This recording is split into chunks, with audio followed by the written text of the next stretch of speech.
Welcome back. جی بہت زبردست اور انٹینس باتیں چل رہی ہیں. میں علی but this is the emphasis that we need to make, کیونکہ یہ چیپٹر اب ہم یہاں کلوز کریں گے. اس کے بعد ہم اقبال کے رموز بے خودی کے دوسرے چیپٹرز کی طرف جائیں گے. لیکن اب یہ وہ وقت ہے کہ جب جس طرح نماز پر، روزے پہ، شریعت پہ بہت زیادہ ایمفسائز کیا جاتا ہے ہمارے یہاں، جب اقبال یہ کہتے ہیں کہ تم اپنی خودی، اپنی سیلف ریسپیکٹ، اپنی عزت، اپنی ڈگنیٹی اور اپنی غیرت کی حفاظت کرو، جب اقبال یہ کہتے ہیں کہ تم اپنے اندر موجود بتوں کو توڑو اور لا الہ الا اللہ کی پرفیکشن بنو، تاکہ کوئی طاغوت، کوئی کفر، کوئی اکنامک ماڈل، کوئی سود کا نظام، کوئی کافر حکومت، کوئی امریکن، یورپین، نیٹو کی ملٹری طاقت، کوئی دہشت گرد تمہیں سچ بولنے سے باز نہ رکھ سکے، کسی سے تم خوف نہ کھاؤ. مگر ان سب کو تم صرف اس وقت اچیو کر سکو گے جب تمہارا ذاتی روحانی تعلق اللہ کے رسول کے ساتھ قائم ہوگا. صحیح. Go connect yourself to your رسول صلی اللہ علیہ وسلم. آج بھی اسی طرح فیض لیا جا سکتا ہے. اقبال نے ایک خط لکھا اپنے ایک دوست کو، اس میں لکھتے ہیں، اور یہ بڑی اقبال کا یہ خط ایک کتاب مارکیٹ میں موجود ہے، فیروز سنس کی چھپی ہوئی ہے. اس کتاب کا نام ہے زیارت النبی بحالت بیداری، یعنی حضور صلی اللہ علیہ وسلم کی زیارت بیداری میں.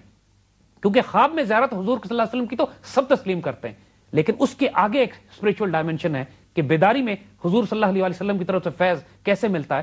تو اقبال اس کتاب میں، فیروز سنس کی لکھی ہوئی کتاب ہے زیارت النبی بحالت بیداری، عبد المجید ایڈوکیٹ صاحب کی لکھی ہوئی، اس میں اقبال ایک خط لکھتے ہیں اپنے ایک دوست کو اور کہتے ہیں کہ حضور صلی اللہ علیہ وسلم کی اس دور میں زیارت مبارک ہو آپ کو. میرا عقیدہ ہے کہ لوگ آج بھی حضور صلی اللہ علیہ وسلم سے اس طرح فیض لے سکتے ہیں جیسے صحابہ لے سکتے تھے، لیکن چونکہ اس قسم کے خیالات کا اظہار بھی بعض دماغوں کو ناگوار گزرتا ہے، لہٰذا میں چپ رہتا ہوں. لوگ حقیقت کا اس لیے علی انکار کر دیتے ہیں کہ خود وہ ایکسپیرینس نہیں کرتے اس کو. آپ کے کہنے کا مقصد ہے کہ اقبال کو بھی وہی اقبال کو وہ ایکسپیرینسز خود تھے. آپ وہ ڈر کے مارے بولتے اس لیے نہیں تھے کہ لوگ اقبال کی انکار نہ کرتے ہیں، لیکن اقبال کی روحانی ڈائمنشن کے راز ان کے بیٹے جسٹس جاوید اقبال نے زندہ رود میں لکھے ہوئے ہیں. زندہ رود اٹھا کے دیکھیے، اس کے اندر اقبال کی روحانی ڈائمنشنز کی اتنی باتیں ہیں کہ انسان حیران ہو کے سوچتا ہے کہ اقبال اللہ کے ولی تھے، فقیر تھے، درویش تھے، قلندر تھے کیا؟ یقیناً سب کچھ تھے. اور یہی ساری فورسز ایک مرد قلندر میں، مرد درویش، مرد مومن میں پیدا ہوتی ہیں کہ جب اس کی نسبت حضور سے قائم ہو جاتی ہے. پھر وہ ڈائنامکس ہوتے ہیں اس کے کہ اللہ اس سے پوچھتا ہے بتا تیری رضا کیا ہے. یہ ممکن نہیں ہے. اور ان لوگوں کی everything else falls into place. Everything falls into place. یہ آپ کو بات بتا دیں، جو گستاخ رسول ہوگا اس کی کچھ نشانیاں آپ کو ہم بتا دیتے ہیں. پہلی بات، اس کا چہرہ مکروہ ہوگا. دوسری بات، اس کا دل سخت ہوگا. تیسری بات، اس کی دعائیں قبول نہیں ہوں گی. چوتھی بات، اس کے اعمال قبول نہیں ہوں گے. پانچویں بات، اس کی بات میں تاثیر نہیں ہوگی. جو بات منہ سے نکالے گا کوئی سنے گا ہی نہیں. یہ سب کچھ اس کے چہرے پہ ہوگا. چہرے پہ یا نماز کے بڑے بڑے نشان لگے ہوئے ہوں گے لیکن چہرہ مکروہ ہوگا. یہ ایک لعنت ہوتی ہے اس شخص پہ جو گستاخ رسول ہوتا ہے کہ اس کا چہرہ مکروہ کر دیا جاتا ہے.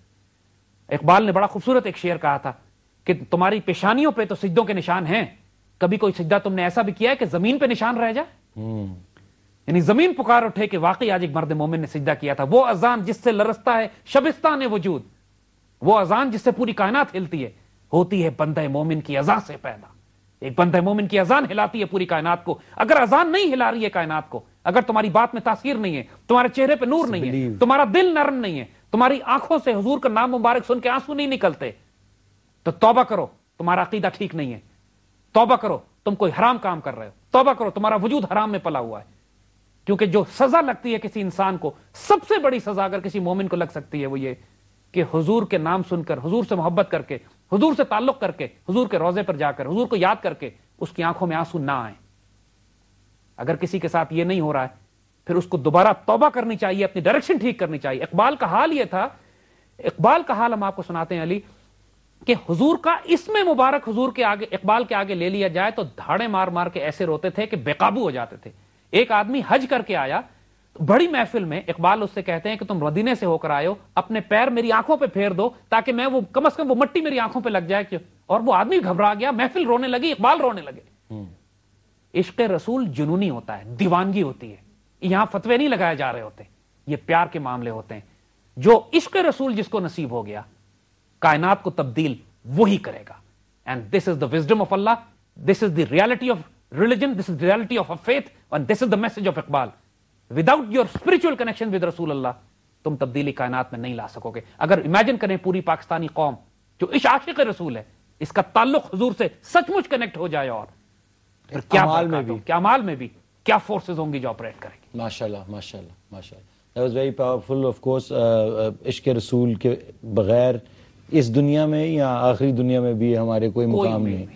اور آج یہ رسالت کا چیپٹر ختم ہوتا ہے اور نیکسٹ ٹائم ہم انشاءاللہ آ کے اس کے نیکسٹ چیپٹر پہ چلیں گے. آپ سب کا بہت بہت شکریہ for joining the revolution and staying on with us. With this revolution will be televised. خدا حافظ.